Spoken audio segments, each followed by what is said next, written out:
فأعوذ باللہ من الشیطان الرجیم بسم اللہ الرحمن الرحیم. پڑھیے الصلاۃ والسلام علیک یا رسول اللہ وعلی آلک واصحابک یا حبیب اللہ. الصلاۃ والسلام علیک یا نبی اللہ وعلی آلک واصحابک یا نور اللہ. نویت سنت الاعتکاف. پیارے پیارے اسلامی بھائیوں اور سوشل میڈیا کے ناظرین، مدنی چینل کے ناظرین، آج جمعہ کا دن ہے، اللہ کریم کی رحمتوں کے نزول کا دن ہے. کراچی کے علاقے ڈیفنس میں موجود جامع مسجد فیضان غوث اعظم میں جمعہ کی نماز سے پہلے بیان کا سلسلہ ہے. رب کریم ہم سب کا جمع ہونا اپنی بارگاہ میں قبول فرمائے اور ہم سب کی حاضری کو اپنے دربار میں قبول فرمائے. درود پاک پڑھنے کے بے شمار فضائل و برکات ہیں.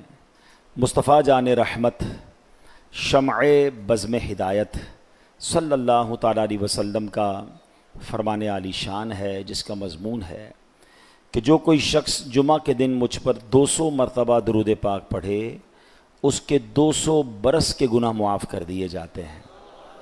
تو جمعہ کا دن خاص درود پاک پڑھنے کا دن ہے. جتنا ہو سکے جمعہ کے دن کثرت سے درود پاک پڑھنا چاہیے.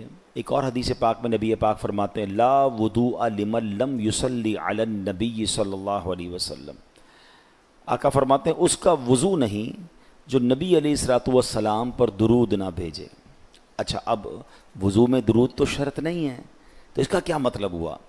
دیکھیے، ایک اور بات اس سے سیکھنے کو مل رہی ہے کہ قرآن و حدیث کو سمجھنے کے لیے ہمیں علماء کرام کی، مفسرین کی، محدثین کی ضرورت پڑتی ہے. ٹھیک ہے نا؟ اس کی انٹرپریٹیشن ہوتی ہے، اس کی تفسیر ہوتی ہے، اس کی شرح ہوتی ہے. آج کل کچھ لوگ ایک نیا فینومنا لے آئیں کہ جناب علماء کی کیا ضرورت ہے، خود ہی کتابیں اٹھائیں اور خود ہی پڑھ لیں، قرآن بھی پڑھ لیں اور خود ہی حدیث سمجھ لیں. اگر ایسا ہی ہوتا تو مجھے بتائیے، پھر ہم ڈاکٹری کی کتاب اٹھاتے ہیں اور آپریشن کرنا شروع کر دیتے. بھائی سارا طریقہ لکھا ہے اس کے اندر کہ ادھر کاٹنا ہے تو یہ نکالنا ہے. تو آپ ایسے بندے سے آپریشن کروائیں گے جو کتاب کھولے زندگی میں پہلی بار اور کہے جناب اس میں لکھا ہے کہ گردے کا آپریشن کیسا ہوگا اور میں آپ کا کر دیتا ہوں؟ آپ کہیں گے نہیں بھائی، کتاب اور ہے، تجربہ اور ہے، ٹریننگ اور ہے، پریکٹیکل اور ہے، تھیوری اور ہے. اچھا، یہ ساری باتیں ہمیں دنیا کے کاموں میں سمجھ آتی ہیں. بدقسمتی سے قرآن و حدیث میں اتنی مظلومیت ہے کہ جو بندہ الٹی بات کرتا ہے وہ بھی ہم کہتے ہیں بات تو ٹھیک کر رہا ہے. علماء کی کیا ضرورت ہے؟ کیوں ضرورت نہیں ہے؟ دنیا کے ہر سبجیکٹ میں ٹیچر کی ضرورت ہے، کسی گائیڈ کی ضرورت ہے. قرآن و حدیث میں تو زیادہ ضرورت ہے. اب صرف ایک حدیث میں دیکھیں نا، نبی پاک نے کیا فرمایا کہ اس کا وضو نہیں جو نبی پر درود نہ بھیجے. حالانکہ وضو کی شرائط میں درود پاک تو نہیں ہے. اب اس کی شرح پڑھنی پڑے گی، اب علماء سے رجوع کرنا پڑے گا کہ اس کا مطلب کیا ہے. تو سبحان اللہ، علامہ عبد الرؤف مناوی رحمۃ اللہ تعالی فرماتے ہیں اس شخص کا وضو مکمل فضیلت والا نہیں جو وضو کے بعد نبی پاک پر درود نہ پڑھے. یعنی آپ کا وضو اور برکت والا، فضیلت والا، نور علی نور ہو جاتا ہے جب آپ وضو کرنے کے بعد نبی پاک پر درود بھیجتے ہیں. اس کا مطلب یہ ہے. تو بہرحال درود پاک کی کیا بات ہے. درود پاک، وضو کہتے ہیں نا باطنی ظاہری اعضاء کو صاف کرنے والا ہے، درود روح کو پاک کرنے والا ہے.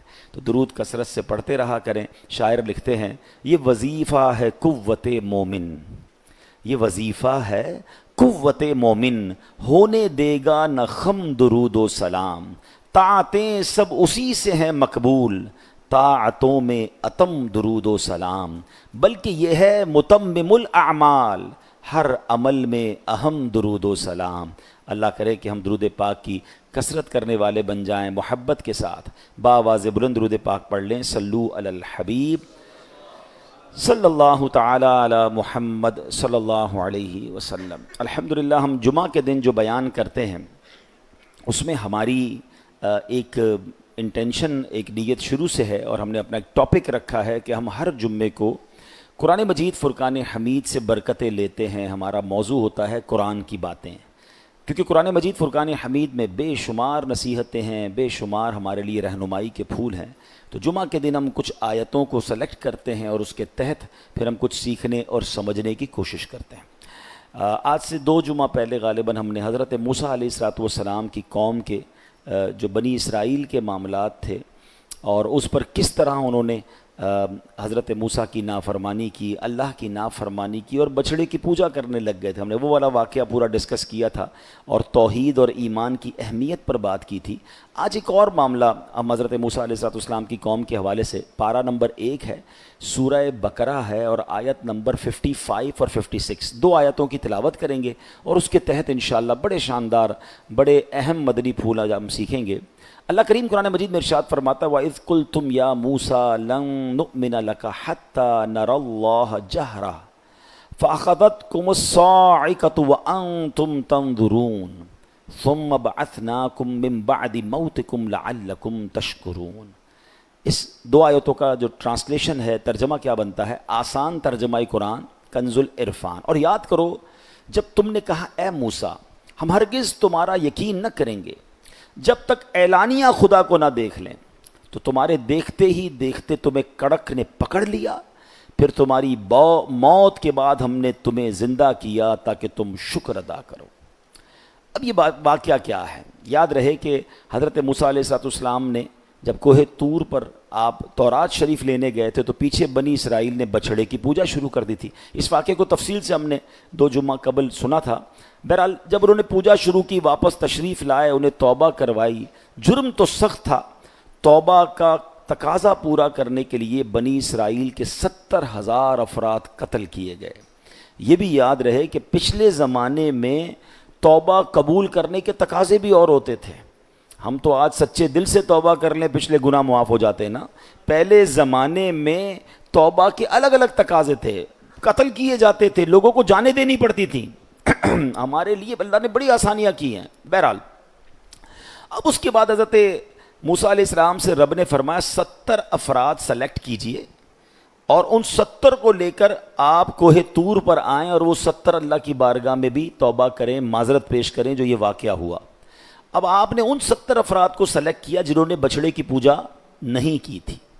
اچھا اب وہ 70 افراد جب کوہ طور پر گئے اللہ کی بارگاہ میں، مگر یہ عجیب لوگ تھے کہ جرم کرتے تھے، ان کو معافی ملتی تھی، شکر ادا کرنے کے بجائے پھر گڑبڑ کر لیتے تھے. اب یہاں انہوں نے کیا کیا کہ جیسے ہی کوہ طور پر پہنچے اور طے یہ تھا کہ سب اللہ کی بارگاہ میں توبہ کریں گے، اس واقعے کا معذرت پیش کریں گے، انہوں نے ایک نیا معاملہ کھڑا کر دیا. انہوں نے جا کر کہا کہ انہوں نے کیا کہا؟ اللہ پاک فرماتا ہے وَإِذْ قُلْتُمْ، اور یاد کرو جب تم نے کہا، یعنی اے بنی اسرائیل تم یاد کرو کہ جب تم میں سے 70 افراد کو بلایا گیا اور معاملہ یہ تھا کہ اللہ کی بارگاہ میں معافی مانگنی ہے، کیونکہ جن لوگوں نے بچڑے کی پوجا کی، رب کی نافرمانی کی، اللہ سے معافی مانگنی ہے، تو شکر ادا کرنے کی بجائے الٹا گستاخی کرنے لگے اور کہتے ہیں یا موسیٰ لن نؤمن لک حتی نری اللہ جہرہ، اے موسیٰ ہم ہرگز تمہارا یقین نہ کریں گے جب تک اعلانیہ خدا کو نہ دیکھ لیں. ہم اللہ کو دیکھیں گے پھر معافی مانگیں گے، ہم تمہاری بات نہیں مانتے. اللہ کی آواز آتی تھی، اللہ سے کلام ہوتا تھا، ہم دیکھ نہیں پا رہے اللہ کو. جب تک اللہ کو نہیں دیکھیں گے اے موسیٰ ہم تمہاری بات نہیں مانیں گے. اللہ اکبر. جب ایسی گستاخی والا انداز اختیار کیا تو قرآن کیا کہتا ہے فَأَخَذَتْكُمُ الصَّاعِقَةُ وَأَنْتُمْ تَنظُرُونَ. قرآن کہتا ہے تو تمہارے دیکھتے ہی دیکھتے تمہیں کڑک نے پکڑ لیا، یعنی آسمان سے بجلی کڑکی، بجلی گری اور دیکھتے ہی دیکھتے یہ 70 کے 70 افراد باری باری موت کے گھاٹ اتر گئے. اب یہ بڑا اہم کویسچن ہے، اللہ کو دیکھنے کی تمنا کرنا تو گستاخی نہیں ہے. حضرت موسیٰ نے خود تمنا کی تھی، اے اللہ میں تجھے دیکھنا چاہتا ہوں. لن ترانی وہاں سے حکم ہوا تھا نا. حضرت موسیٰ نے تو کہا تھا ربی ارینی، اے میرے رب مجھے جلوہ دکھا، اور وہاں سے کیا فرمایا گیا لن ترانی، تم مجھے ہرگز نہیں دیکھ سکو گے. پتہ چلا کہ یہ جو دیدار کا شوق ہے یہ تو بڑی اچھی بات ہے. اور سبحان اللہ نبی پاک علیہ السلام کی ایک حدیث بھی ہے، اللہ کے حبیب علیہ السلام فرماتے ہیں من احب لقاء اللہ احب اللہ لقاءہ، یعنی جو اللہ پاک سے ملاقات کو پسند کرتا ہے اللہ پاک بھی اس کی ملاقات کو پسند فرماتا ہے. اچھا اس میں 2 باتیں ہیں، ایک تو زندگی میں تمنا کرنا، یہ بات یاد رکھیے کہ اپنی آنکھوں سے کوئی رب کو نہیں دیکھ سکتا، یہ شان تو نبی پاک کو ہی نصیب ہوئی ہے. ہاں یہ تو آقا کے سوا کسی کو مرتبہ نہیں ملا، لیکن خواب میں اللہ کے دیدار کی تمنا کی جا سکتی ہے. انشاءاللہ جنت میں تو دیدار ہوگا ہی ہوگا انشاءاللہ، جو جنت میں جائیں گے. تو یہ تمنا کرنا. اور اس میں ایک اور علماء بات فرماتے ہیں، جو اللہ سے ملنے کی، اللہ سے ملاقات کا جو شوق ہے نا، ایکچولی اس سے مراد یہ ہے کہ بندہ آخرت کی طرف رغبت رکھے. کچھ لوگوں کو موت سے بڑا ڈر لگتا ہے، ان سے جب بھی بات کرو نا بھائی مرنا ہے، وہ کہتے ہیں یار مرنے کی بات نہ کیا کرو. قبر میں جانا ہے بھائی، قبر میں جانے کی بات نہ کیا کرو. جنت دوزخ کی بات کریں، اس سے گھبرانا نہیں چاہیے. موت تو مومن کے لیے تحفہ ہے. اچھا مجھے ایک بات بتائیں، ہم مرنے کی بات کرنا چھوڑ دیتے ہیں، کیا مرنے سے بچ جائیں گے؟ موت پتہ ہے ایک ایسی حقیقت ہے جو دنیا کا ہر مذہب مانتا ہے، صرف مسلمان نہیں، ہر ریلیجن کے لوگ مانتے ہیں. عقل مند ہو، بوڑھا ہو، جوان ہو، عورت ہو، مرد ہو، ایوری بڈی، کسی بھی مذہب سے تعلق رکھنے والے ہیں، ایون کہ جو خدا کو نہیں مانتے نا معاذ اللہ، وہ بھی موت کو مانتے ہیں کہ موت سے نہیں بچ سکتے. Death is reality. عربی کا ایک مقولہ ہے، الموت قدح کل نفس شاربوہا. موت ایک ایسا جام ہے جو ہر کسی نے پینا ہے. الموت باب کل نفس داخلوہا. موت ایک ایسا ڈور ہے، ایک ایسا دروازہ ہے، ہر کسی نے گزرنا ہے. کل نفس ذائقۃ الموت. ہر کسی کو پتہ ہے مرنا ہے. تو مرنے سے کیوں ڈرتے ہیں بھائی؟ ہاں کام ایسے کریں نا کہ مرنے سے تو بچ نہیں سکتے. گناہگار بھی مرے گا، نیک بھی مرے گا، مسلمان بھی مرے گا، غیر مسلم بھی مرے گا. اب مسلمان کا کام کیا ہے کہ موت سے بھاگنے کی بجائے موت کی تیاری شروع کر دے. عاشق رسول تو موت کا انتظار کر رہا ہوتا ہے. مولانا حسن رضا خان صاحب کہتے ہیں نا، جان دے دو وعدے دیدار پر. مرنے کے بعد پتہ کیا ہوگا؟ نبی پاک کا دیدار نصیب ہوگا نا، قبر میں آئیں گے نبی پاک. تو ایسی زندگی گزارو نا. عاشق رسول تو انتظار کرتا ہے، جان دے دو وعدہ دیدار پر، نقد اپنا دام ہو ہی جائے گا. ایک اور شاعر لکھتے ہیں نا، قبر میں سرکار آئیں تو میں قدموں پر گروں، گر فرشتے بھی اٹھائیں تو میں ان سے یوں کہوں، اب تو پائے ناز سے میں اے فرشتوں کیوں اٹھوں، مر کے پہنچا ہوں یہاں اس دل ربا کے واسطے. ایک اور نعت کا شعر ہے نا، قبر میں تشریف لائیں گے مصطفیٰ، عادت بنا رہا ہوں درود و سلام کی. ہم تو درود و سلام پڑھنے کی عادت اس لیے ڈال رہے ہیں کہ جب نبی پاک کا دیدار ہوگا تو درود و سلام پڑھیں گے. قیامت کے دن اللہ کا دیدار ہوگا، جنت میں رب کا دیدار ہوگا. اللہ سے ملاقات کا شوق ہونا چاہیے. آپ نے دیکھا ہوگا، اس کو اس طرح سمجھیے، جو اسٹوڈنٹ لائف گزاری ہے، جن کی جس سبجیکٹ کی پکی تیاری ہو، پورا پیپر یاد ہو، اور ان کا امتحان قریب آنے والا ہو، ان کو مزہ آ رہا ہوتا ہے، یار آج تو بڑا، اور اس امتحان کی کسی دن ڈیٹ چینج ہو جائے، اسٹوڈنٹ بولتا ہے یار اتنی اچھی تیاری کی تھی، میں تو بڑے اچھے نمبر لینے والا تھا، یہ کدھر چینج ہو گیا. اور جس کو تیاری نہ ہو وہ کہتا ہے کسی طرح ڈیٹ تبدیل ہو جائے، کسی طرح باری ہی نہ آئے، میرا امتحان ہی نہ ہو. فرق ہے نا، دونوں اسٹوڈنٹس میں فرق ہوتا ہے. جس کی تیاری مضبوط، وہ انتظار میں بیٹھا ہے جلدی امتحان آئے، جلدی گریڈ لوں، جلدی انعام ملے گا، جلدی جناب آگے جاؤں گا. تو مومن ایسی لائف گزارے کہ موت آنی ہے، اس سے بچ نہیں سکتے. اب مرنا ہے، ایمان سلامت لے کے جاؤں، قبر میں نبی پاک کے جلوے ہوں گے، قیامت کے دن پیارے آقا کی شفاعت ہوگی، اور پھر جنت کی نعمتیں ملیں گی. تو کتنی پیاری حدیث ہے کہ جو اللہ پاک سے ملاقات کو پسند کرتا ہے، اللہ پاک بھی اس کی ملاقات کو پسند فرماتا ہے. ایک اور حدیث قدسی میں ہے، فطال شوقہم الی لقائی وانی الیہم لاشد شوقا، یعنی نیک لوگ مجھ سے ملنے کا بہت شوق رکھتے ہیں اور میں ان کی ملاقات کا ان سے زیادہ مشتاق ہوں. رب بھی ملنا چاہتا ہے نیک لوگوں سے. اے ہائے، تو ایسے بن جاؤ نا کہ جس سے ملاقات رب چاہے، جو بندہ رب سے ملنا چاہے. تو اب سوال یہ ہو گیا کہ جناب اللہ سے ملاقات یا اللہ کا دیدار تو بڑی اچھی تمنا تھی، پھر بنی اسرائیل کو سزا کیوں ملی؟ What is the difference? حضرت موسیٰ بھی مانگ رہے تھے. چلے ایک اور عشق والی بات بھی سن لیں، کلیم اللہ اور حبیب اللہ کا فرق بھی سمجھ لیں. حضرت موسیٰ نے کیا کہا؟ ربی ارینی، اے اللہ میں تجھے دیکھنا چاہتا ہوں. ارشاد کیا ہوا؟ لن ترانی، اے موسیٰ تم مجھے نہیں دیکھ سکو گے. اچھا یہ لاجیکلی بات بھی ہے کہ جس سے بات ہو نا، اور پیار بھی ہو، عزت بھی ہو، اور دیکھا نہ ہو، تو دیکھنے کی تمنا اور بڑھ جاتی ہے. دنیا میں بھی ہوتا ہے، آپ کسی سے بات کریں اور کبھی دیکھا نہ، بندہ کہ دیکھے تو سی کون ہے، اور اللہ سے بات ہو رہی تھی. تو حضرت موسیٰ نے ریکویسٹ کی، ارشاد ہوا موسیٰ نہیں دیکھ سکو گے. ریکویسٹ دوبارہ ہوئی، پہاڑ پر تجلی نازل کی گئی. حضرت موسیٰ اس تجلی کی تاب نہ لائے اور بے ہوش ہو گئے.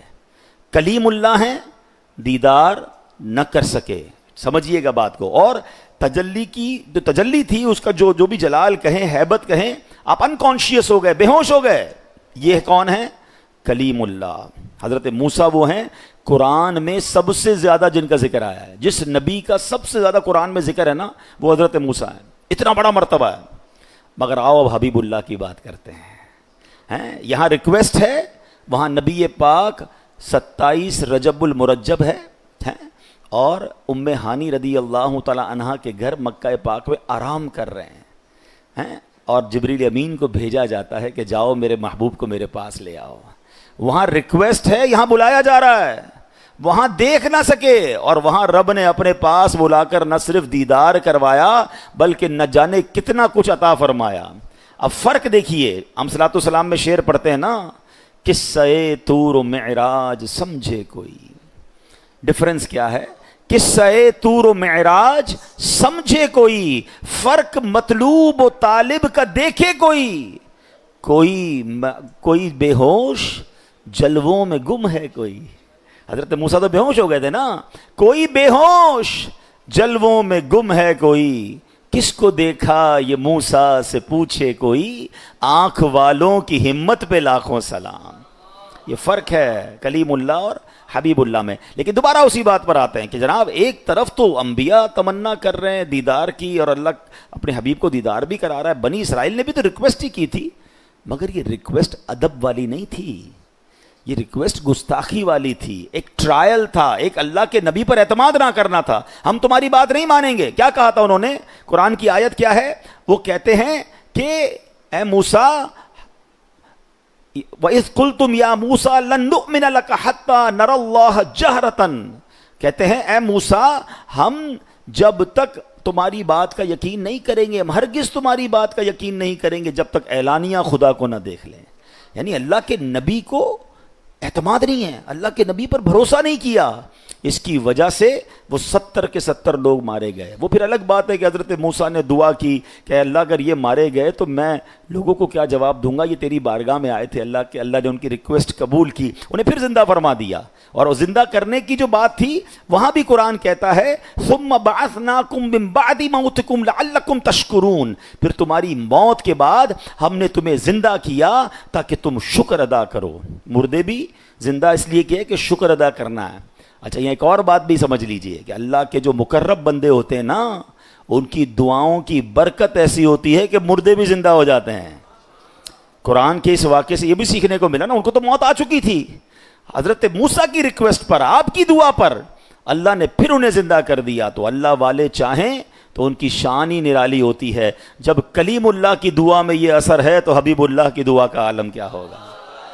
چاہیں تو اشاروں سے اپنے کایا ہی پلٹ دے دنیا کی, چاہیں تو اشاروں سے اپنے کایا ہی پلٹ دیں دنیا کی. یہ شان ہے ان کے غلاموں کی, سرکار کا عالم کیا ہوگا, سرکار کا عالم کیا ہوگا. بہرحال میرے پیارے اسلامی بھائیوں, اب یہاں پر یہ پہلے میں نے بات وضاحت کر دی کہ جاگتی آنکھوں کے ساتھ اللہ پاک کا دیدار یہ ممکن نہیں, یہ جائز نہیں. صرف پیارے آقا علیہ الصلوۃ والسلام کو یہ رتبہ ملا ہے کہ جن کو جاگتے آنکھوں سے اللہ کا دیدار نصیب ہوا, تو جاگتی آنکھوں سے اللہ کے دیدار کی دعا ہم نہیں کر سکتے. ہاں, دل میں یہ شوق رکھیں, کیا خبر خواب میں کبھی کرم ہو جائے, اللہ پاک ہمیں سبحان اللہ جنت میں جو سب سے بڑی نعمت جنتیوں کو ملے گی نا, سب سے بڑی نعمت, وہ اللہ کا دیدار ہوگا.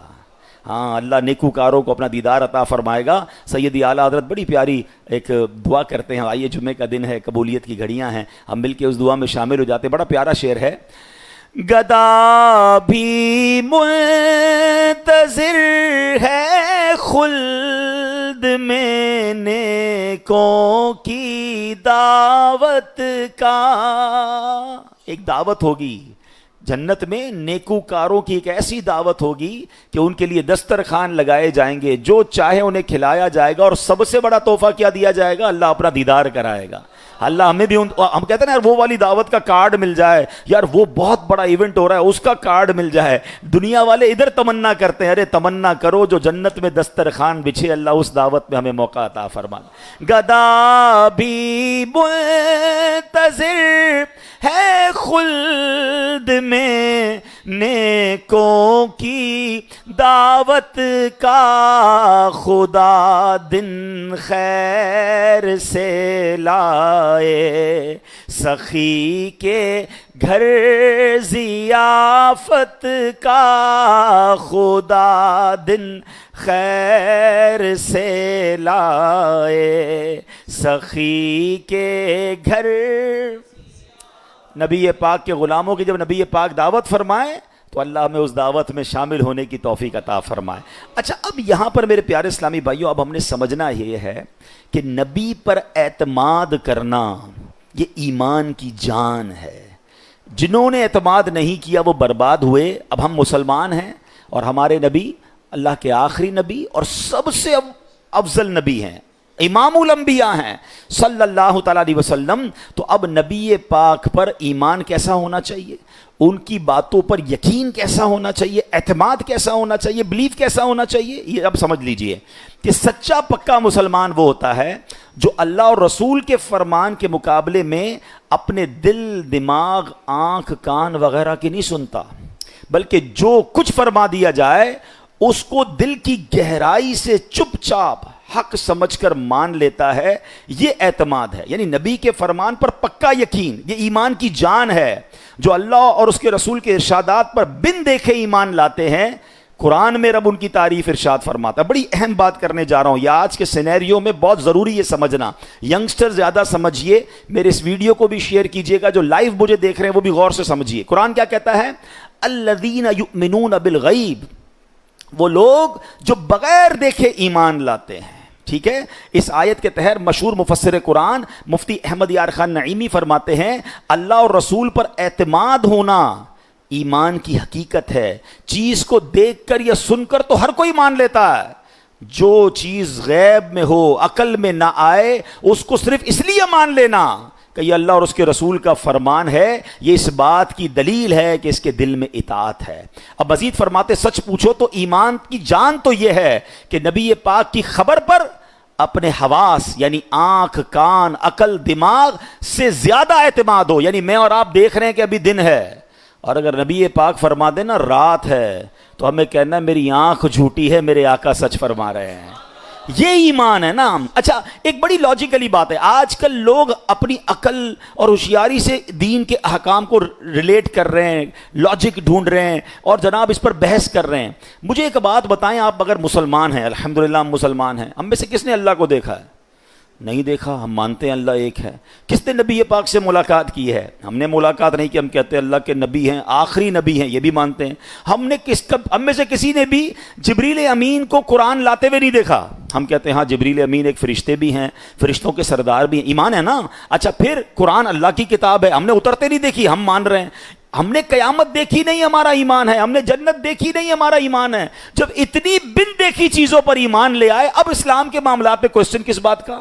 تو ہمارا تو معاملہ یہی ہے، ایمان کا تقاضا یہ ہے کہ میری عقل تھوڑی ہے، عقل میں آ گیا تو یا اللہ تیری مہربانی، نہیں آیا تو جو اللہ نے فرمایا وہ حق، جو قرآن نے فرمایا وہ حق، جو نبی پاک نے فرمایا وہ حق ہے۔ ہمارا کام ہی اعتماد کرنا ہے۔ یہ آج کے دور میں جو دماغوں میں سوئی چبوئی جا رہی ہے اور جناب لاجک کے پیچھے لگایا جا رہا ہے، کچھ لوگوں کو آج اسلامی احکام سمجھ نہیں آ رہے کہ یار یہ سمجھ نہیں آتا کہ جناب وراثت میں مرد کو 2 حصے کیوں ہیں، عورت کو 1 حصہ کیوں ہے۔ مولانا صاحب ذرا اس کی لاجک تو بتائیں، یہ مرد کو طلاق کا حق کیوں دیا گیا، عورت کو طلاق کا حق کیوں نہیں دیا گیا؟ حضرت ذرا اس کے بارے میں بتائیں، جناب یہ جناب فلاں شریعت کا حکم کیوں ہے، ہمیں سمجھ نہیں آ رہا۔ اللہ کے بندو، ہمارا کام یہ سوچنا کب تھا جب ہم بن دیکھے رب پر ایمان لائے۔ ارے حضرت ابوبکر صدیق کا واقعہ کس کو یاد نہیں ہے؟ شب معراج جب گزر گئی، نبی پاک نے کفار مکہ کے سامنے کہا کہ میں رات کے تھوڑے حصے میں گھوم کر آیا، کہاں؟ بیت المقدس کی سیر کر کے آیا،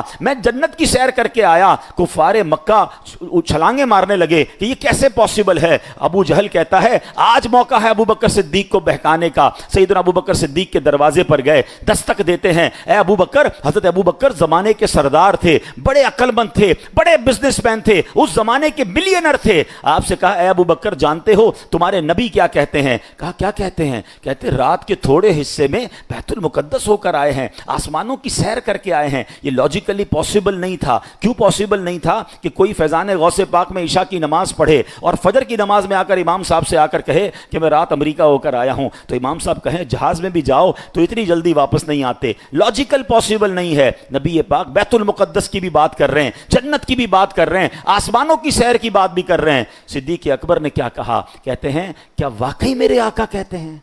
کہا جی تمہارے نبی یہی کہتے ہیں۔ کہا میرے آقا کہتے ہیں تو سچ فرماتے ہیں۔ صدیق اکبر نے کوئی کوشچن نہیں کیا کہ لاجیکلی کیسے پاسبل ہے، عقل کہتی ہے پاسبل نہیں ہے، مگر میری عقل تھوڑی ہے، مصطفیٰ کہتے ہیں تو یقیناً پاسبل ہے۔ نبی پاک اب وہاں صدیق اکبر سے پوچھا گیا اے ابو بکر اتنی بڑی بات کیسے مان رہے ہو؟ کیا شاندار جواب دیا، اور یہ جواب ہم سب کا ہونا چاہیے۔ وہ کہتے میں تو اس سے بڑی بڑی باتیں مانتا ہوں، میرے آقا کہتے ہیں آسمان سے فرشتے آتے ہیں مجھے قرآن کی خبریں دیتے ہیں۔ ارے جس نبی کی آسمانی خبروں کو مان لیتا ہوں، اگر وہ آقا فرما رہے ہیں بیت المقدس سے ہو کر آیا ہوں تو پھر میں کیوں نہ مانوں؟ سبحان اللہ، صدیق اکبر نے رہتی دنیا کو یہ میسج دیا ہے۔ کاش یہ ہم بھی سیکھ جائیں، ہماری اولاد اور بچوں کو سکھا کے چلے جائیں کہ عقل مانے یا نہ مانے، اگر قرآن و حدیث کا کوئی حکم ہے تو ہمیں اس پر عمل کرنا ہے۔ میری آپ کی عقل تھوڑی ہے۔ صدیق اکبر نے کیا کیا؟ پریکٹیکلی وہ پنجابی لوگ کہتے ہیں نا، وہ والا جملہ سکھا دیا۔ وہ کہتے ہیں اسی منن والے ہیں، سوچن والے نہیں ہیں۔ ہمارا کام ماننا ہے، لبیک کہنا ہے۔ اب آپ کہیں جناب ہو سکتا ہے پھر کسی کو سمجھنا ہے کہ یار ہم کیوں جو سمجھ نہیں آتی وہ بات ہم مانیں۔ اللہ اکبر، یہ تو اتنی بدھی سی بات ہے، اتنی کلیئر سی بات ہے۔ اب بتائیں ڈاروین کا فارمولہ کیا ہے؟ سائنس کے پیچھے چلنا ہے، لاجک کے پیچھے، کسی پر تو اعتماد کرنا پڑے گا نا۔ ایک غیر مسلم کہہ رہا ہے مسلمان پہلے بندر تھا، ہے بندر سے جناب یہ ایوولوشن ہوا اور مسلمان بندر سے انسان جو ہے وہ بندر سے چینج ہوتے ہوتے ہوتے پھر یہ انسان بن گیا۔ وہ غیر مسلم ہے جو اللہ کو بھی نہیں مانتا۔ کچھ لوگ آج بھی عقل کے ایسے گھوڑے دوڑاتے ہیں جو ڈاروین تھیوری کو مان رہے ہوتے ہیں کہ یار پہلے انسان بندر تھا۔ میں ایک غیر مسلم کی مانوں جس کو قرآن جانور کہتا ہے، جو اللہ کو نہیں مانتا وہ جانور سے بھی بدتر ہے، اور میں اس کی مانوں جو اشارہ کرے تو چاند دو ٹکڑے ہو جاتا ہے، جو دعا کرے تو سورج پلٹ آتا ہے، ہیں جو رب کے حبیب ہیں وہ فرماتے ہیں اللہ نے انسان کو حضرت آدم سے، جو تخلیق ہوئی ہے سب سے پہلے حضرت آدم کو بنایا، اللہ نے اپنی قدرت سے بنایا، بی بی حوا کو ان کی پسلی سے پیدا کیا اور نسل انسانی وہاں شروع ہوئی ہے۔ ارے کس پر اعتماد کرے گا مسلمان؟ کیا سائنس کی تھیوری پر اعتماد کرے گا یا اللہ کے حبیب کی بات پر اعتماد کرے گا؟ نہ بندر سے انسان بنتے میں نے دیکھا، نہ آدم سے نسل چلتے میں نے دیکھا، مگر میرا ماننا یہ ہے کہ جو میرے نبی نے فرمایا وہ حق ہے اور یہی میرے ایمان کا تقاضا ہے۔ اب ایک بڑی لاجیکلی بات سمجھیے، لوگ کہتے ہیں یار ہمیں سمجھ نہیں آ رہا قرآن کا یہ حکم۔ مجھے ایک بات بتائیں، علماء نے بڑی پیاری اگزامپل سے ایک بات سمجھائی، اور وہ کیا تھی کہ عقل سے جو لوگ تولتے ہیں نا، فرمایا انسان کی عقل کا تعلق ایسے ہے کہ جیسے ایک سونار کا ترازو ہے۔ تاریخ دان نے بڑی پیاری مثال دی کہ عقل کا تعلق یہ ہے کہ سونار کا جو ترازو ہوتا ہے، کبھی آپ کسی جیولر کے پاس جائیں نا تو اس کے پاس جو ترازو ہوتا ہے نا بڑے کمال کا ہوتا ہے، وہ ایک تولہ نہیں، ایک رتی اور ماشے کا وزن بھی بتا دیتا ہے، بالکل باریک سا وزن بھی بتا دیتا ہے، ٹھیک ہے؟ مگر اس ترازو پر ہم پہاڑ کو نہیں تول سکتے ہیں۔ بڑا چٹان رکھ دیں اس ترازو پہ، ترازو کیا ہوگا؟ ٹوٹ کے پاش پاش ہو جائے گا۔ حالانکہ سینسٹیو اتنا ہے کہ رتی اور ماشے کو بھی تول لیتا ہے، مگر آپ نے 50 60 70 کلو کا پتھر رکھا تو وہ ترازو ٹوٹ جائے گا۔ بات سمجھ آ رہی ہے؟ تو ہماری عقل ایسی ہی ہے کہ جو بات ہمیں سمجھ آ جائے یا اللہ تیرا شکر ہے، جو بات عقل سے بہت اونچی ہے۔ ایک بات یاد رکھیے گا، انسان کو سیکھنے کے لیے 3 چیزیں، علم کے 3 طریقے علماء نے لکھے ہیں۔ There are 3 ways to take knowledge، ٹھیک ہے؟ پہلی یہ ہے کہ ہم آنکھ کان زبان سے دیکھ رہے ہیں، سن رہے ہیں، آبزرو کر رہے ہیں، ٹھیک ہے؟ یہ ایک طریقہ ہے علم سیکھنے کا۔ دوسرا کیا ہے کہ جس کے ذریعے جناب ہمیں کتابوں کی ضرورت پڑتی ہے، اسکول جانا پڑتا ہے، ٹیچر سے سیکھنا پڑتا ہے، یہ 2 طریقے ہو گئے۔ تیسرا اس سے اوپر کا علم ہے جو وحی کے ذریعے عطا کیا جاتا ہے، جو دیکھ کر نہیں سیکھا جا سکتا، جو ٹیچر سے نہیں سیکھا جا سکتا، اللہ خود اپنے نبیوں کو عطا فرماتا ہے، وہ اس سے اوپر کا علم ہے۔ تو جس کا لیول ہی نہیں ہے وہ وحی کا علم کیسے سمجھ سکتا ہے؟ اب میں اس کو اور لاجیکلی آسان کر دیتا ہوں۔ جو لوگ کہتے ہیں شریعت کے احکام سمجھ نہیں آتے، میرے بھائی میرا اور آپ کا کام اس میں لاجک ڈھونڈنا ویسے تھا نہیں، لیکن مجھے ایک بات بتائیں، پہلی جماعت کے اسٹوڈنٹ کو PhD کا مقالہ پکڑا دیں کہ پڑھ کے سناؤ، ہیں جناب 5ویں جماعت کے بچے کو MBBS کی کتاب پکڑا دیں کہ بیٹا ذرا اس کو پڑھ کے سمجھاؤ، تو وہ کہے گا یہ تو مجھے سمجھ نہیں آ رہی. تو مجھے بتائیے آپ بچے کو غلط کہیں گے یا کتاب کو غلط کہیں گے؟ آپ کہیں گے بیٹا تمہاری عقل نہیں ہے، کتاب تو بالکل ٹھیک ہے، اس کو پڑھ کر لوگ ڈاکٹر بنتے ہیں، یہ تو PhD کی ڈگری حاصل کرنے والے کی کتاب ہے، تم بڑے ہو گے نا، تمہیں ٹائم لگے گا، پھر تمہیں جا کر سمجھ آ جائے گی. تو اللہ اکبر، قرآن کا جو علم ہے، حدیث کا جو علم ہے، شریعت کے جو قوانین ہیں، ہو سکتا ہے کسی کی عقل میں نہ آئیں، تو عقل کے پیچھے نہیں دوڑنا ہے، ہمیں یقین کرنا ہے، نبی پاک کے فرامین پر یقین کرنا ہے، شریعت کے آرڈرز کو فالو کرنا ہے اور مضبوط رہنا ہے. کبھی ذہن میں کسی قسم کا شک و شبہ نہیں آنا چاہیے کہ جناب یہ شریعت کا حکم کیوں ہے. میرے رب نے فرمایا، نبی پاک نے فرمایا، اگر یہ قرآن کا حکم ہے تو یہی سب سے بہتر ہے. اور ایسا کئی بار ہوا، سائنس نے کبھی قرآن کی کسی بات کو، شریعت کی کسی تھیوری کو پہلے منع کیا، 50-100 سال بعد سائنس خود کہتی ہے ہماری وہ تھیوری غلط تھی، اب ہمیں زیادہ جناب ہم نے چیک کیا. ہم جب چھوٹے تھے تو 7-8 پلینٹ ہی یاد کرتے تھے. آپ نے بھی اسکول میں یاد کیے ہوں گے کہ دنیا میں 7-8 سیارے ہیں اور اس کے نام یاد کرتے رہے. اب کہتے ہیں وہ تو ہے ہی کچھ نہیں، ملینز بلین سیارے ہیں، ملکی ویز دریافت ہو رہی ہیں. کہتے ہیں زمین تو پوری دنیا میں ایک نقطے کی مانند ہے. بتاؤ وہ تھیوری پھر کیا تھی جو ہمیں بتایا جاتا تھا کہ دنیا میں صرف 8 ہی سیارے ہیں جو راؤنڈ میں گھومے جا رہے ہیں. اب کہتے ہیں اتنے ہیں کہ ہم اس کو دیکھ ہی نہیں پا رہے، اور بلینز اور بلینز جناب دنیا کے سیارے ہیں. تو اس کا مطلب سائنس خود غلط پروف ہوئی ہے. ہمارا شروع سے عقیدہ یہی ہے کہ کوئی تو ہے جو نظام ہستی چلا رہا ہے، وہی تو ہے جو نظام ہستی چلا رہا ہے. میرا خدا ہے، ہماری عقل پہنچ جائے تو یا اللہ تیری مہربانی، نہیں ہو تو بھی لبیک کہہ کر ہم نے شریعت پر عمل کرنا ہے. حضرت موسیٰ کی قوم کا یہ واقعہ، قرآن کا یہ واقعہ پکار پکار کر ہمیں کہہ رہا ہے کہ ہمیں اللہ کے نبی پر اعتماد کرنا ہے، ہمیں اپنی شریعت پر اعتماد کرنا ہے اور اس پر یقین کامل رکھنا ہے. اور جو یقین رکھتا ہے نا وہ کیسا کامیاب ہوتا ہے. آپ کو پتہ ہے مکے کے سردار تھے عتبہ و شیبہ، بڑے بڑے سردار تھے، یقین نہیں کیا نبی پاک پر. آج کوئی نام لینے والا نہیں ہے، حبشہ سے آنے والے غلام نے یقین کیا، آج بلال حبشی بن گئے ہیں، سردار ہو گئے عاشق رسول کے، عشاقان رسول کے. غلام جو تھے وہ سردار ہو گئے، اور سردار جو ہے وہ ناپید ہو گئے ہیں. ابو جہل تھا جو اپنی قوم کا سردار کہلاتا تھا، یقین نہیں کیا، راندائے درگاہ اور دنیا بھر میں لان تان کیا جاتا ہے. ابو بکر صدیق بزنس مین تھے مگر نبی پاک کی بات پر یقین کیا، خلیفہ اول بنا دیے گئے. تو پتہ یہ چلا کہ اللہ کے نبی پر اعتماد کرنے والے کو عروج ملتا ہے، ان کے فرامین پر یقین کرنے والوں کو فلاح و کامرانی ملتی ہے. اعتراض کرنے والے، ٹونٹ کرنے والے، طنز کرنے والے، تنقید کرنے والے وہ تباہ و برباد ہو جاتے ہیں. تو اللہ کرے کہ یہ بات ہمیں سمجھ آئے اور قرآن و حدیث کے احکام پر ہم عمل کرنے والے بنیں. انشاءاللہ اس ٹاپک کو پھر کبھی دوبارہ بھی ڈسکس کریں گے. تو یہاں میں تمام اسلامی بھائیوں سے گزارش کروں گا کہ اچھے ماحول کے ساتھ وابستہ رہیں، نیک ماحول کے ساتھ وابستہ رہیں. ماشاءاللہ آج ہماری مسجد میں ایک اور خوشخبری یہ ہے کہ ایک مدنی قافلہ بھی آیا ہوا ہے اور اس میں پروفیشنل اسلامی بھائی ہیں، مختلف فیلڈ سے تعلق رکھنے والے پروفیشنلز ہیں. اور یہ پورا ایک فورم ہے جس میں ڈاکٹرز، انجینئرز اور ہمارے PhD اسکالرز، ماشاءاللہ ان کے پروگرامز بھی ہوتے ہیں، میٹ اپس بھی ہوتے ہیں اور یہ مدنی قافلوں میں سفر بھی کرتے ہیں. تو جب یہ پروفیشنلز اپنے کام کاج کو چھوڑ کر ہماری مسجد میں آئے ہوئے ہیں تو اہل علاقہ سے گزارش ہے کہ ان کے ساتھ کچھ نہ کچھ وقت آپ مزید گزاریں. اور اس سلسلے میں انشاءاللہ کل ظہر کی نماز کے فوراً بعد، سیٹرڈے ہے، ظہر کے فوراً بعد انشاءاللہ مفتی شفیق اتاری صاحب بڑی کمال کی گفتگو فرماتے ہیں. ان کا یہاں پر بیان ہے اور ٹاپک بھی طلاق کا موضوع ہے. یہ ایک ایسا موضوع ہے جو ہمیں سیکھنا، ہر شادی شدہ مرد و عورت کو یہ موضوع سیکھنا چاہیے. بعض اوقات کام الٹا کر کے پھر پریشان ہوتے ہیں، تو پہلے سیکھ لیں بھائی اس کے مسائل. تو کل انشاءاللہ یہاں پر وہ تشریف لائیں گے. تو ظہر کی نماز میں اگر آپ یہاں آ جائیں تو اس میں بھی انشاءاللہ شرکت کریں. ہماری اس مسجد میں ظہر کے بعد بچوں کا مدرسہ بھی لگتا ہے. اہلیان علاقہ جو ہیں جو تھوڑا دور بھی رہتے ہیں، اللہ نے کئی لوگوں کو گاڑی اور ڈرائیور کی فیسلٹی بھی دی ہے. تو اپنے بچوں کو، بچیوں کو نہیں، بچوں کو آپ یہاں بھیجیں تو انشاءاللہ بچوں کو قرآن پاک فری پڑھایا جائے گا. اور اسی طرح ماشاءاللہ یہ مسجد اور ڈیفنس کے جو بھی جانماز وغیرہ اور دعوت اسلامی کے کام ہیں بڑی تیزی سے یہ بڑھتے جا رہے ہیں. تو اس کے اخراجات میں بھی آپ تعاون کیجئے. باہر الحمدللہ ہمارا اسٹال اور ہمارا باکس ہوتا ہے، اس میں تعاون کرتے رہا کریں. اللہ پاک ہمیں قرآن پاک پر اور نبی پاک کے فرامین پر دل و جان سے عمل کرنے، یقین کرنے، اعتماد کرنے کی توفیق عطا فرمائے اور اللہ کریم ہمیں اس پر عمل کرنے کی توفیق عطا فرمائے. آمین بجاہ. ویڈیو دیکھنے کا شکریہ. اگر آپ چینل پر نئے ہیں تو سبسکرائب کر لیں اور ساتھ ہی ساتھ بیل آئیکن پر بھی کلک کر دیں تاکہ یوٹیوب ہماری ہر ویڈیو کا نوٹیفیکیشن سب سے پہلے آپ کو بھیج دے. جزاک اللہ.